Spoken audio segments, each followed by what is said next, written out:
Hello and welcome. Welcome to the Permission Mission Show. My name is Mary McElhatton. I am your host today. What is Permission Mission? It is a TV show broadcasted here live in Las Vegas, Nevada, about talking and normalizing the conversation of mortality.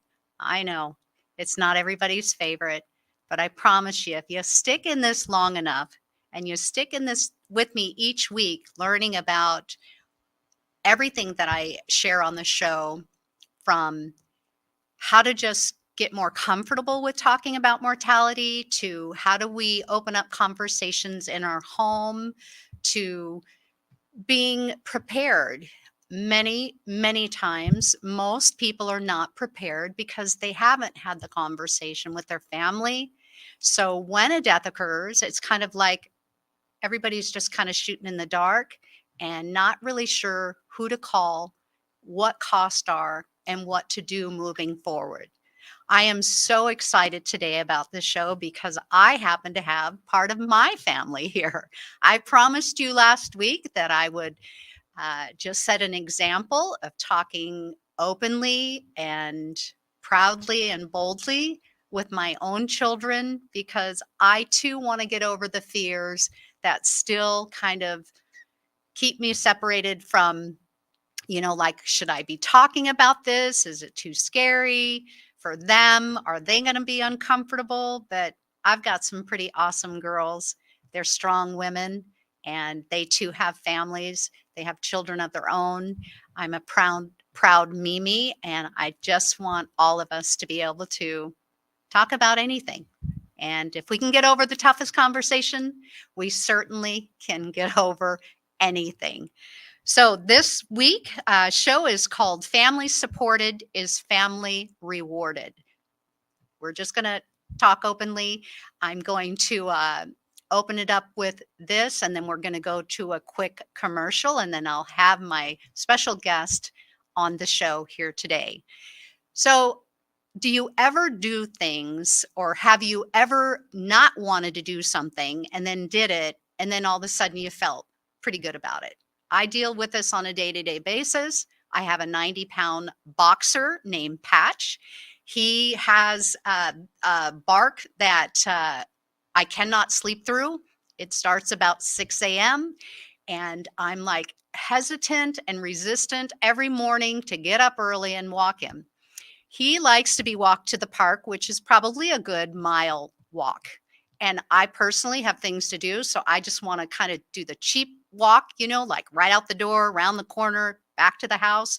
Oh no, Patch gets me to the park. And I'll tell you, every single time I'm excited that he did.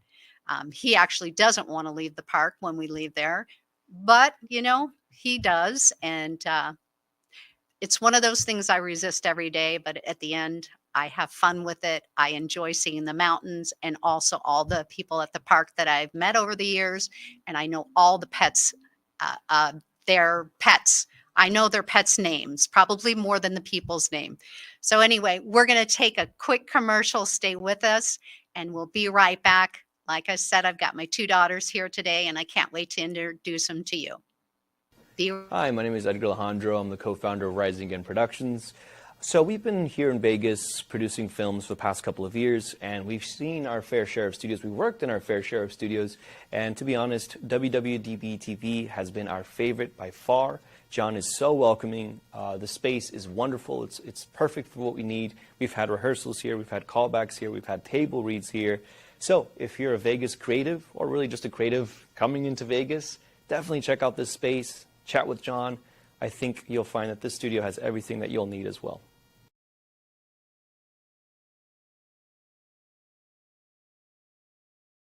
Welcome back, everyone, to the Permission Mission Show. My name is Mary McElhatton. I am your host today, and alongside me, I have two of my children here on the show today to just openly and boldly talk about a tough subject, right? So right here is Brianna, my oldest daughter, and I've got Kayla. She came all the way from Colorado, and she is with us here today. And girls, I couldn't be more proud to have you on my show, because one of the things I talk about a topic that's tough to talk about, right? Not everybody's open to talk about, hey, let's talk about death today. And you know that I'm on a mission to change that. And couldn't be more proud that you guys are sitting with me here today. So thank you and welcome to the show. Thank you. So I want to open with thank you for having us on the show. I know that this is hard to do, and for you to step out and really talk about the uncomfortable and have people feel more comfortable to talk about it. I know when you first started, it was really like, this is not something we talk about at the dinner table. But I think through the years we've gotten more comfortable with it, and I'm really proud that you've decided to do this. So it's an honor to be here. Yeah, definitely an honor to be here. I'm excited to be here and talk about the uncomfortable stuff that now I feel comfortable with. So definitely a change. It is like a resistance, and then once you kind of get through the resistance of it, it starts making more sense. Would you agree? Absolutely, especially if you have families. And I have 3 sons. It definitely makes sense to talk about it much younger. I mean, I want to make sure that these things are in place so that they're not left with something. They're grieving. I don't want them to go through the planning portion too. Yeah, I definitely brought up that too. I think that I pre-planned when I was 25. I think I pre-planned. It was when you, with my 2 daughters, and I've had a son since then. So definitely the process was weird, like, what do you want to pick out? And you're picking out these things. And then, but afterwards, there's this relief of like, my daughters do not, and my son do not have to deal with, they get to grieve. They don't need the extra pressure. Like, I think when our grandmother passed away, we had to deal with that front on, and it was very hard for our family. And it didn't even give us not only were we grieving, but I don't think we couldn't grieve because we're all rambling and scrambling together and stressed out.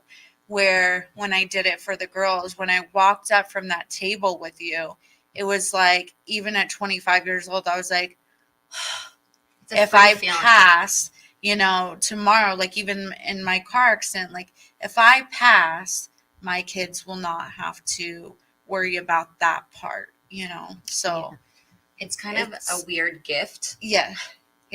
But it's definitely a necessary gift. It's something to look at. Yeah. It's just, even Chris, my husband, his mom, my mother-in-law just passed not too long ago. And she pre-planned, but, there were some things in the middle of it and the cost of it. And I remember going to sleep at night with my husband, and he was just like, I'm so happy that she got to talk about it with your mom and tell her everything that she wanted coming from her mouth. And not all of us brothers try to, come in and say things that maybe she didn't want or whatever. Like, she got to say what she wanted. Yeah. But he was also on the side of financially too. So watching him grieve, but also have to put money out there too, was like, it sucked, but it just made him, he was like, I'm so glad that she said like that. He was so happy about that, You were young when you did the pre-planning, so Yeah, tell me why. Just tell them why you considered doing it.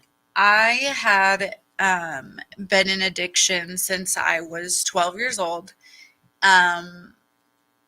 I had my first daughter, Priscilla, when I was 19, and had my second daughter at 21, I believe 21. But in between that, I had some time of sobriety, and then, go back out, and I had lost my daughter, my first daughter, not lost her, but I had to put her up for adoption, or else she would go to a foster home. And she is still much a part of my life. She is my daughter, Priscilla. And July I had to kind of fight back for, but while fighting, trying to get her back from the court system, I remember thinking, just like, I was clear headed. I had about almost 2 years of sobriety under my belt.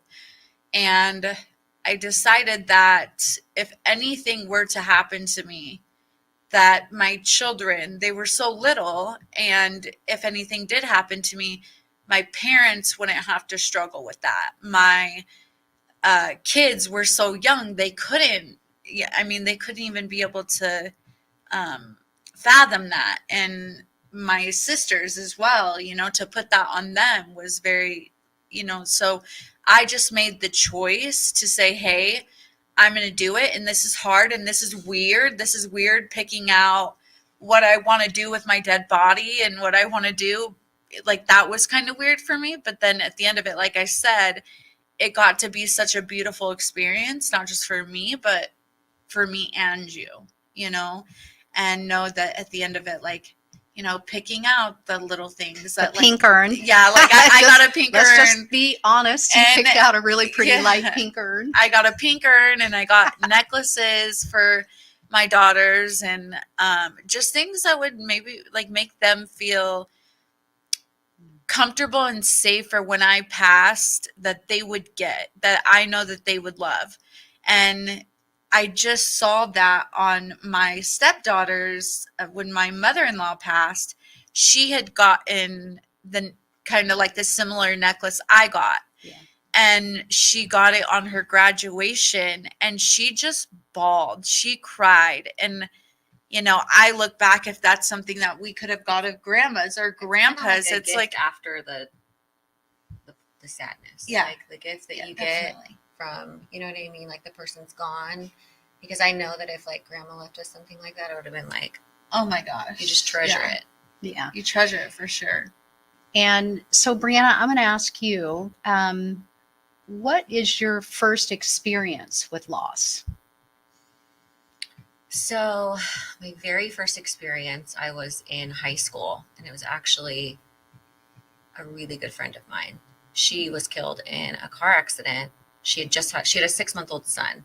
And I remember waking up for school. I was in high school when Erica passed away. And I was just with her. We went to Havasu. She was Pregnant. No, she had her had son. him? Yeah, Oh. he was like 6 months old. And I remember getting the call, and I told you took me right down to the urgent care. Yeah. Or the UMC hospital. And I remember like seeing her. So they rolled her in front of us. Actually, it was really like a trippy experience for me. I see like one side of her go. They were wheeling her through to like the emergency surgery area. Yeah. And she was completely fine. And I was like, I mean, she looks completely fine. Like nothing's wrong. Everything's fine. And then they took her back. And I remember seeing her blonde hair just covered in blood. And Sure. I was like, at a really young age, I don't even think I was driving yet. And it didn't hit me. I was like, this is just not real. And then I remember it really hit me going to her funeral, watching her mom and her son and her husband at the time. And you were with me. And I couldn't speak. I like wanted so badly. I was like one of her best friends. And I wanted so badly to get up and like talk about her and honor her. And I couldn't. I was like, I have nothing. It's just a surreal feeling. So I think going through that at a young age opened it up to me when I had kids. I'm like, no matter what, you never know what's going to happen. And for me to talk about that uncomfortable piece is going to let my kids kind of let me go with peace and hopefully be a little bit more allow that grieving process to go a little bit more smoothly. Sure. You made a really important comment about how you wanted to speak. You wanted to say something to honor her, and that was super uncomfortable. I just Is- remember, I'm like, how am I going to find the words to do this? Well, and it's not your fault. I think because death is such a kind of taboo, or it's just, you don't talk about it. It's kind of weighed us down from actually being like alive and saying, oh, I'm going to say something, like you almost feel this, like you're going to do it wrong or something. And we can't get it wrong. We can't get it wrong if we're talking. And then if we're holding in, because last show I talked about the moment I had with my dad, that I wanted to talk with him about something, and I was just like, it just wouldn't come out. It was just like stuck right here. And then I'm like, but if I don't tell him now, he's not going to be able to hear this. And then I said it, and I literally felt like $1,000,000, because it was like he heard it, and it was such a precious moment for us. And had I not said it, I would have always thought about I not still saying do. it. I mean, this happened when I was 16. I'm 33 now, and I still think about it all the time. But even when Erin died, like Yeah, mom didn't work. I mean, she wasn't in this business, and I think when Erin died, it was like we were very young, but everything was so scrambled, and you can tell in his parents, like everything was scrambled, and his brother Dalton, and just everything was so weird. And you could, like, the mom was just distraught. And I mean, we were young, we didn't know how to, like, if I were now, like, obviously we would help her, but we didn't know. And now looking back, seeing her kind of grow from that, it's been a very long time. It took a lot of support, I think. Yeah, it took a lot of support, and a lot of friends, and just coming around, and the cost of the funeral, the cost, like, she did not expect her son to die he died at what, 16? He was 16 years old, and died from bicycle, or riding on a bike. Yeah. And so you don't expect that. And I think too that there's this perceivedness of that people only pass like when they're older, or when they're sick, or when they're, have a reason, that health wise or whatever, but the reality is, like, it's not, it's like,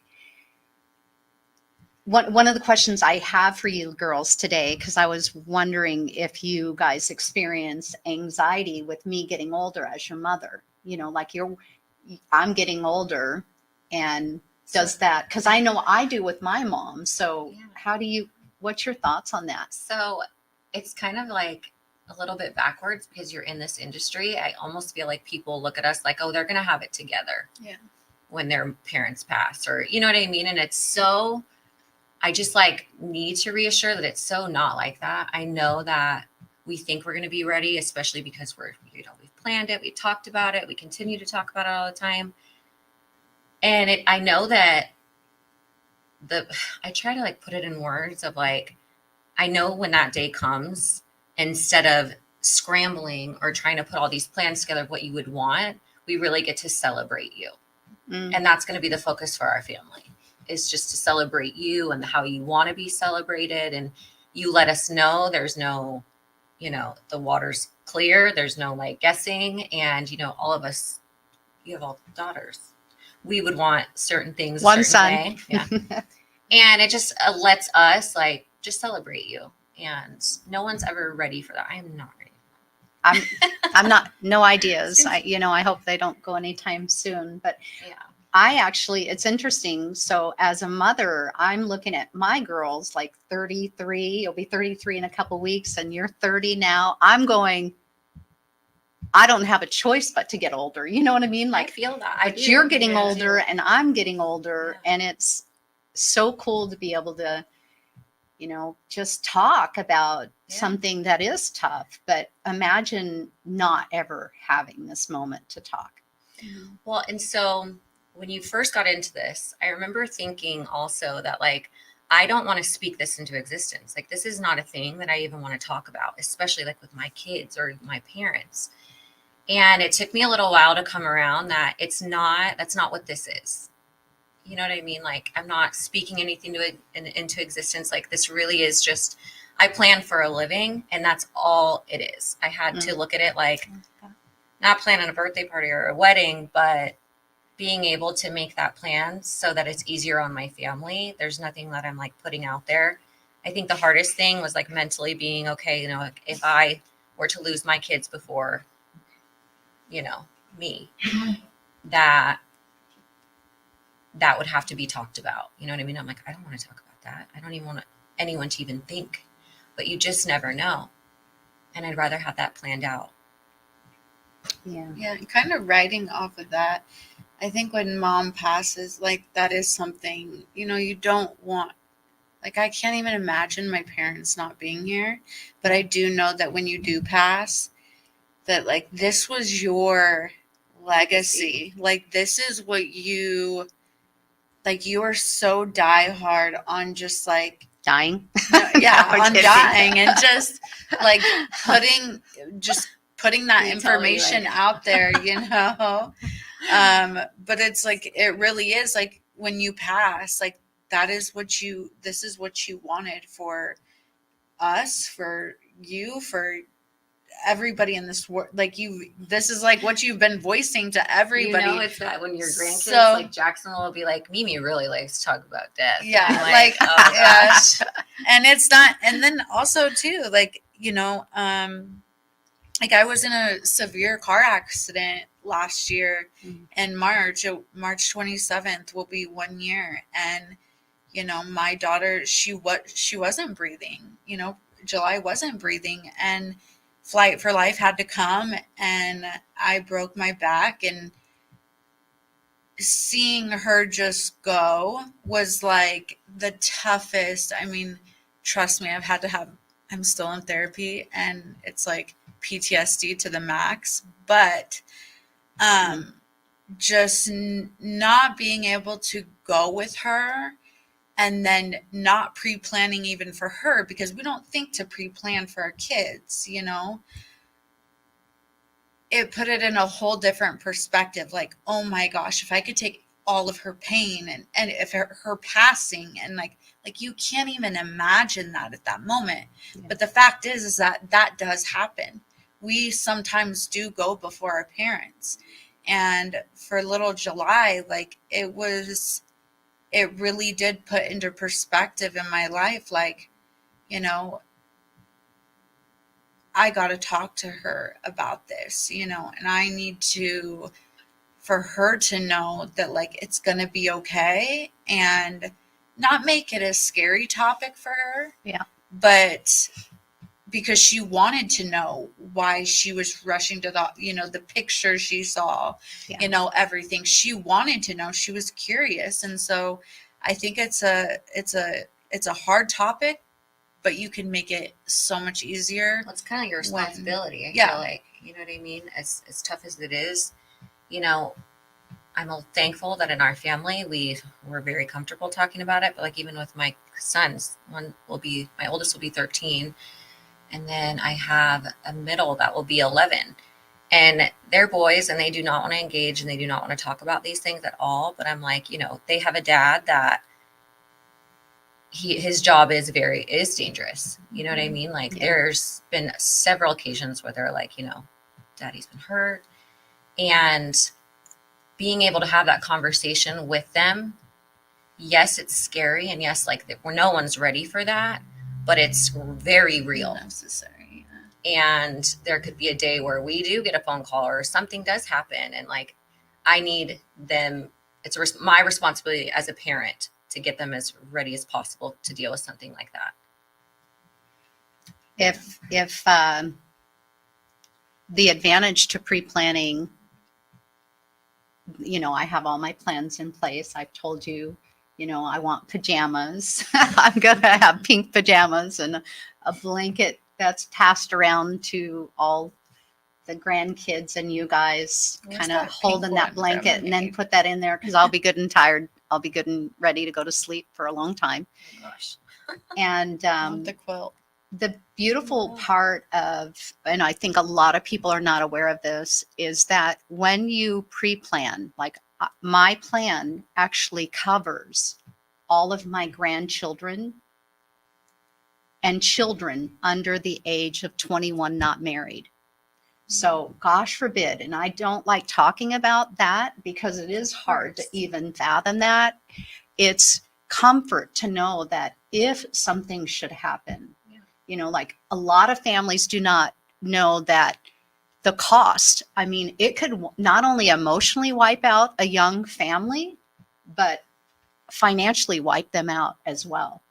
And so when a person like you, Kayla, and you, Brianna, when you have a pre-arrangement, you actually are able to, without any extra cost, at the cost of what your pre-arrangements is, our company will pay out of pocket and still have your own plan in place for every child or grandchild under the age of 21 not married.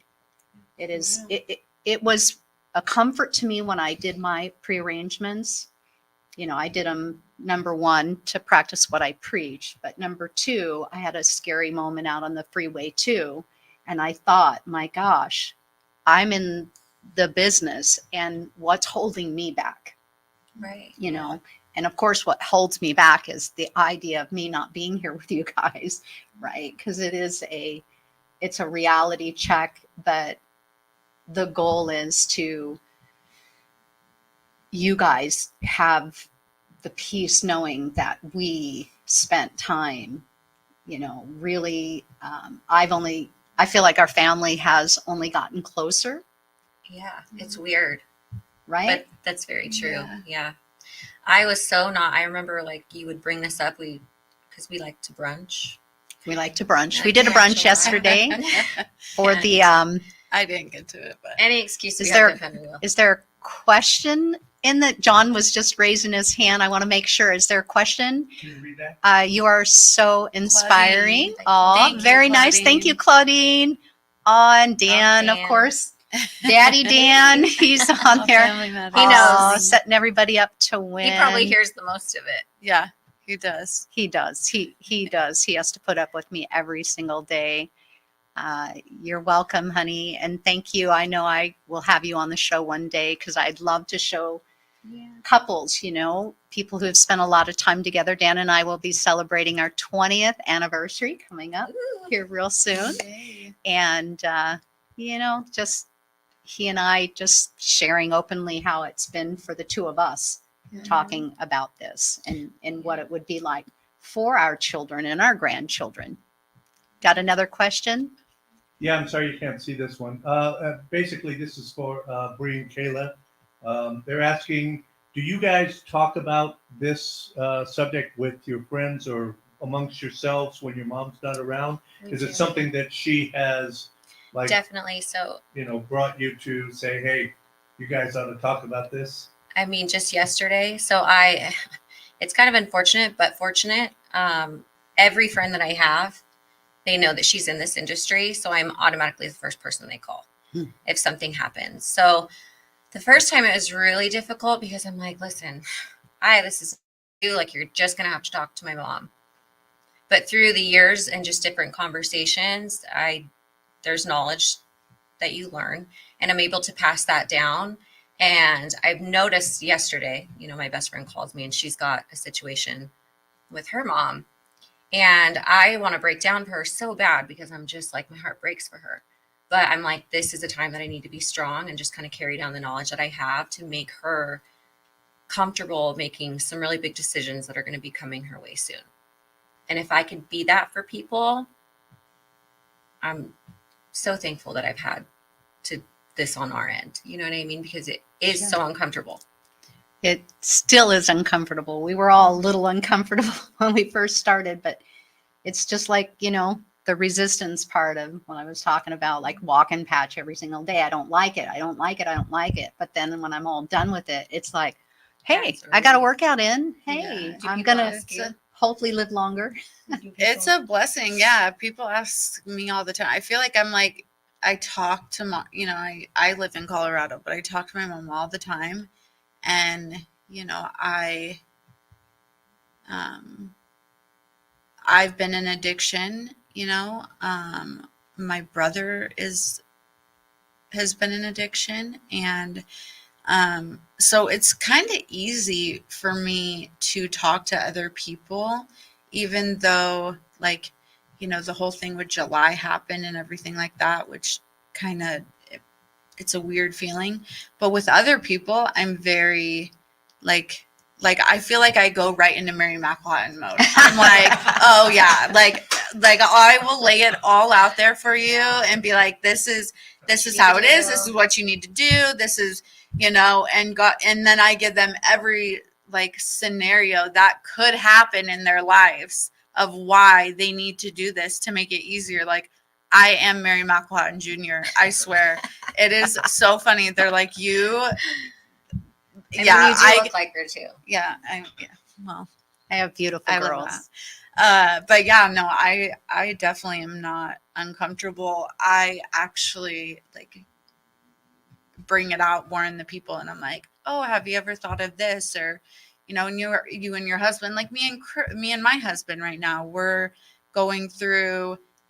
He watched that happen with his mom, but I'm like, no, we need to do this. Like, this is happening. So we went and sat down for dinner, and I'm like, okay, well, I'm going to Vegas and I'm planning for us. That's what we're doing. You want to be buried in Hawaii? That's where we're going. But we're not going to do this. Like, we're not going to push this off anymore because we travel so much, because, like there is so much at risk, and we have what, 7, 8, 8 with Priscilla, like 8 kids that I wouldn't know what to do. They wouldn't know what to do. And so, like saying, no, then I'm going to make the plans. I'm doing it. And after it's done, I promise you, it will be like a weight lifted off your shoulder. It's a weight on us, Yeah. right? Oh yeah. Even Definitely. just when we first started, like it's a weight, and that's the goal, is to get that lifted, to not allow that to control us in our daily lives, especially as we start getting older. And I don't want any vintage person out there feeling the stresses and the pressures, because the reality is, like, it's on all ages, right? And if we kind of even out that weight of, like we're all in this together, and not scare, because it's not taboo. It's not taboo. And hi, Mom. I know my mom's out there watching today. Their grandmother, Rita from Olney, Illinois. Mom, I just wanted to shout out there, because this is what you've created here. You've got some bold, brave, powerful women that, are taking on our lives so that everyone has permission to have peace to go when it's their time. Sweet little July, Kayla, it wasn't her time. And I'm so grateful for that. But there are a lot of people out there who have lost their children, as Grandma has. Grandma's buried 3 of her children, 3 of my siblings, and she's probably the bravest woman that I've ever seen. She's really the one who started this in me, because I've sat and watched, things happen, and how we can just better take responsibility for our life well lived. Right. Not our passing, not our death, right? And there's an after too. Like, I know that just with you sharing with us that there was a big transition after you lost your siblings in your home. And I can't make any guarantees, but I do know that when it's talked about prior, it's easier to talk about after. Mm-hmm. And even though it's hard, you can honor in a different way. But I think it helps get your family to a place where it doesn't need to be so sad. You can talk about it and remember them and the memories. It doesn't need to be quiet. Because you told me that no one talked for a while in your home. Mm-mm. The house that I once felt so very safe in, all of a sudden didn't. And that wasn't my parents' fault. No. It was because the way that in the world, it's just not a subject people want to get involved in, or I think maybe some people are afraid it might happen to them if they, you know what I mean? Yeah, Because like- you just kind of are like, whoa, that's too heavy, you intense. know, too intense. And my parents kind of sat in their silence and their grief and still trying to raise a family and raise us kids. And I think they did a fabulous job based on circumstances. And, you know, I just don't, it's not meant to be quiet when it's happening 100% of the time. Well, if there's no way to go out of this world other than that, we're all doing it. Yeah, I actually wrote just a small quote here. Mortality must be at the forefront of today because without it, our lives won't matter as much at the end. They won't matter as much at the end because we have an opportunity, and our opportunity is to celebrate and honor a person's life, whether they're living or whether they have passed. Yeah. So, do you got one of the questions I had down here was about how your generation, you know, is it a topic that's as silent in your generation as it is in mine? I know you kind of answered a little bit based on what John had asked us, but what would you like to see that different, and can you see the value? I do. I mean, I feel like social media on all ends is just there's so many things that are important, you know? And like for me, when I look at it and I value the things that are all over the internet, I don't know why this isn't important. I don't know why people would be afraid. I mean, I get it because when you first got into it, I was like, we are not talking about this. I honestly would avoid lunches or anything because I'm like, I can't do this. Like talking about this all the time. And then I just started to look at it a little bit differently after we lost Rita and her girls. I'm like, you know, this is a part of life. And I think the more that we talk about it, not the more comfortable we are. Because like I said, no one's ever ready to lose anybody. Yeah. But it's just on a maturity aspect, like it's going to happen. Yeah. And who is Rita to you? Because they don't know. So Rita is my cousin. She was killed 2 years ago. It's crazy. It's already been 2 years. I know. Yeah. 2 years have gone by, and that was absolutely devastating to lose your cousin, my niece, my sister's daughter, along with her two girls. along with her two daughters, 13 and 3. And I tell you, I don't think we would have gotten through that if we had not had some of this, because I did share on a previous show that Rita did tell me what she wanted. She told me. But like, I look at her, you know, I look at our family, and we have a really big family, and we are all, at one point we weren't comfortable talking about it. And our family really is an example, because her funeral, and then even after her funeral, we just honor her so differently. I compare it because there was a time where when I went to someone's funeral, I couldn't speak, and I loved that person.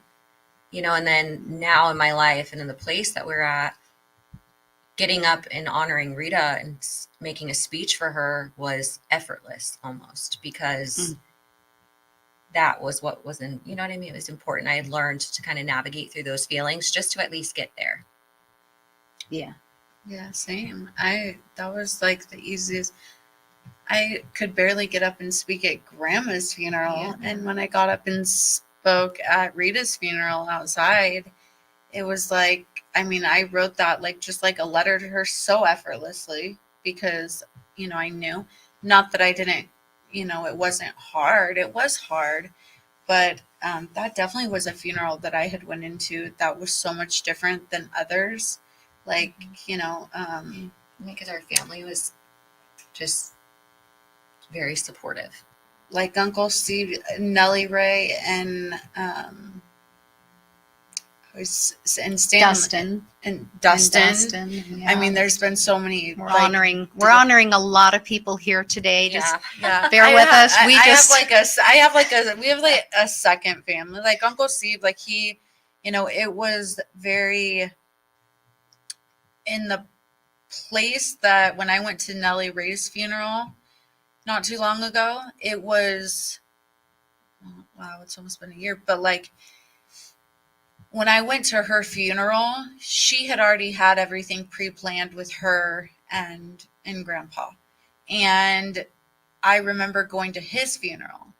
And at that time, Uncle Steve was a judge, and like it just financially everything was okay, right? Sure. And then Nellie Ray passed, and as we know, circumstances can change in anybody's life, financially, everything. But they had always had their pre-plan. They had their bench, like I was talking about. It was so special. Me and my cousin Ashley got to sit there and just pray and cry and all of this. But when Nellie Ray was what, 90? She was in her 90s when she passed, and she had MS, and she had been bedridden since she was, completely bedridden In her 30s. In her 30s, and she was diagnosed at 20-something years old with MS. But she was an inspiration, by the way. She was an amazing woman. This woman could talk your ear off, but she just wanted company. And when she passed, it was so kind of cool to go to her funeral, and everything was planned. Like, in her culture, you go up and you see the body and you kiss the body if you want to, or you touch the body. And by being in like your work, like learning from you, going up there, watching people just like scared or bawling or getting mad. People were getting mad when they were making these speeches. It was like, oh geez, like I wish you knew what I know, like how we could handle this different.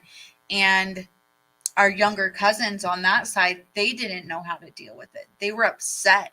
They were mad. They were mad that grandma, 90 some years old, passed away, and she wanted to go, So yeah, I think it's definitely important to talk about like the millennials talking about that and making it more, not so taboo, and like making it comfortable for other people to talk about it at a younger age. But like getting back to Nellie Ray's funeral, Uncle Steve's life had changed very much, and watching him lose Nellie Ray was probably the saddest things I have ever watched in my life. Yeah. And it was at an LDS church, but he didn't make his speech LDS really. He just got up there and said how he felt, because he was at her bedside, and took care of her whole life until Stanley was gone. Her husband was gone. He really came in and took care of her. So, and his sisters. But even then, you watched at the funeral how everything got so, people were mad. People were, who's getting this? Who's getting that? And that never had to happen, as long as like that was something that was never put in place. Sure. And that was something that would have been important. Which is the part of thinking about the entirety of end of life things, like when it's not addressed and it's not delegated properly, or in a way that people have openly talked about it, it certainly does cause a lot of friction and a lot of fighting. And I know that families don't want to be fighting, but it's because people didn't make decisions prior. Right. And so there would cause confusion and frustration. And if there's finances, money involved, it would certainly, to those who really need it, would be more apt to fight for it, or, you know what I mean? Like, so we are definitely scratching the surface. Oh yeah. In a very, very good way. I feel better about talking with you girls today, just because I was nervous. Again, just being a mother, I don't have all the answers. I just have a few. This is one that Got I more than a few. I have a few. This is one that I have She just has. practiced and practiced and practiced because I do believe that families supported are families rewarded in so many different ways down the road. And we just simply can be in this life together and also in the preparing part of it. My father called it his day of departure. I kind of like that. Yeah, I do too. A day of departure and not stress about it. Awesome, Meredith. My paternal grandmother seriously mailed boxes upon boxes to all of her grandchildren as she found herself I love that. declining. Nothing to fight over at the end of her life. smart. Oh, Yeah, I love that. I So love smart. that. And I think people would really enjoy that, just receiving the gift Yeah, instead Take of the having gift to pick it after. out. Right. Exactly. Yeah, because then it Do you got does any- start do you got feeling a anything little coming? awkward. Do you got anything coming for us? Look at these girls I already tell- asked me. I tell It's Mom, good. I say- Keep bringing these good questions up. I tell Mom, I say, this is what I want. This is what, you know. But And then- imagine if she's gone but- and then something comes to your house and it's something of hers. I think No, I think, yeah, that's an amazing thing. That's like, Yeah. I've never even thought of that. That's That's really that's cool. a really good idea. I think that's a really good idea, even for like your grandchildren, like making boxes. I mean, over your you're life, gonna have a lot of making, them to yeah, make, you're gonna have a but- lot to make. But Well- at this age, I mean, Mom, you look like you're 20, so you can you'll be Yeah. able to make these. Thank you guys. That's I an paid awesome Kayla idea. to say that. No. Yeah. 58, celebrated Hashtag ad. 58 yesterday. Yeah, Had a wonderful birthday. Thank you, girls, it's for not over. taking me out for my birthday day, and it was just a beautiful time. And that is what Permission Mission has done to me, is help me to take time off of work, be more intent about life, intentional about life, and also just making sure my relationships are really good and healthy and strong, so that if, that day did come, I didn't leave anything undone. Yeah, and I just want to say, Mom, like, I'm so proud of you because, like, we've had a rocky relationship, but I feel like since you got into this business, and like, I don't even want to call it a business, because it's like really your, like Passion. your passion of, like, you're so passionate about it. I don't even want to call it a business, but I'm so proud of you and just how close we've been able to get through this whole thing. Sure. Like, we've talked for hours where, like, my mom speaks so much, but I can, like, out talk her on the phone, and she's Yep. like, okay, I gotta go. don't say. But She can. yeah, I literally will, like, out talk her on the phone, but we talk about this. We really do. Like, no, Yeah. I'm not even kidding you. We talk about this kind of stuff, and we talk about, like, especially right now, what's going on in our world, like, the fentanyl abuse and the drug abuse and just everything. And these parents, not like, they don't understand. They don't get, I mean, how can you fathom your child dying? But I'm just so proud of you of taking everything that, like, has gone on in our family and going out there and just using it for your mission and, like, what you really are passionate about, and giving us something to, like, at the end of the day, Making the be, uncomfortable comfortable. yeah, like, at the end of the day, I don't feel that anxiety of, like, when you go, what's going to happen, or when Dad goes, like, you even make it comfortable for me with that. And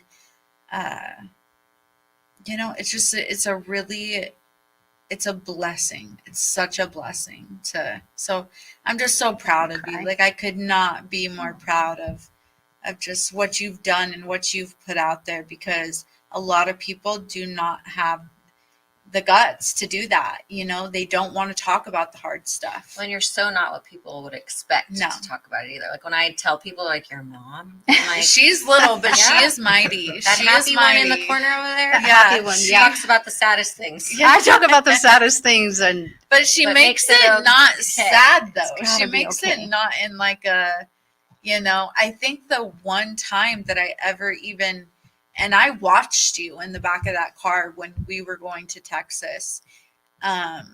We were driving from Illinois with Aunt Linda, and I watched you in the front seat. And for once in my life through all of this, I think it was the only time, that time and when we were in the room making the arrangements, my mom was trying to hold it together so much, and she did amazing. Like the grace my mom has, and just like you're flawless to me. No, But no. you were such a rock star, but in that moment we didn't expect that to happen to Rita and the girls, and how it happened. And I looked at you and you just were like trying to hold it together for My sister. your Yeah. sister, For my and sister. It is and always for going to be us hard, and no for matter how experienced like for you are. everybody. But that was like that was the biggest tragedy in our family, because it was murder, and that is a very hard thing, especially with somebody that works in the business, has been doing this for a long time. It was hard for all of us. All of us even working in the business. Everybody. But I looked at you and like you held it together, but you knew your place in it, right? Like with Aunt Susie, you knew how to make sure that she, like, you weren't all in it. I got it. I do this for a living. I know how to do it. You let her be like, this is the options and this is what you can do. And if you don't want to do that while your heart is breaking too. And it was just really cool, but just like I watched that from you in the car, and I was like, wow, you had to let your guard down, but you also were trying to keep everybody up too. It was like that medium. And so I just am like so grateful and thankful for you in that time. So We get an opportunity when we know we do better. My Angela always says, when we know better, we do better. And this is an opportunity for us just to know better. And I really just want to commend my sister and how well she has done, considering how hurtful that was for her. Yeah. And I'm so proud of her. Oh, for sure. I mean, she is learning day to day how to accept that it's not about how we die, it's more about when we die. And when we stay focused on the when, it helps people who are still living how to cope a little better, be a little bit gentler on themselves, because I'm in awe of a woman who already had a pretty difficult life. Yeah. And then to have that happen. And now she's flourishing, and that's the permission part, is that to live for them. People, not putting more weight on her. She's already got it. So it's like, let's just continue to keep lifting this veil out there, or this heaviness of whoever made it up, that we do not talk about this particular subject. We said last week, it's like, who made this rule? Well, we're breaking it. Mm-hmm. We are completely breaking this rule up. And this is time to end the show. I think we could keep on going. I cannot believe, I was worried that we were. Yeah, no, they're all like, I'm like, how long is 30 minutes? how long It's a long does this time to go? talk, an hour. I said it'll go as long as it needs to go. I appreciate you girls again. Thank you. You are Yes, thank you. absolutely my biggest supporters in life. And also, you teach me. You girls in Austin, you teach me every day on how to just keep living life and learning about all that we can to just make the most of it. Bringing a little bit of heaven on earth, I think, is worth it.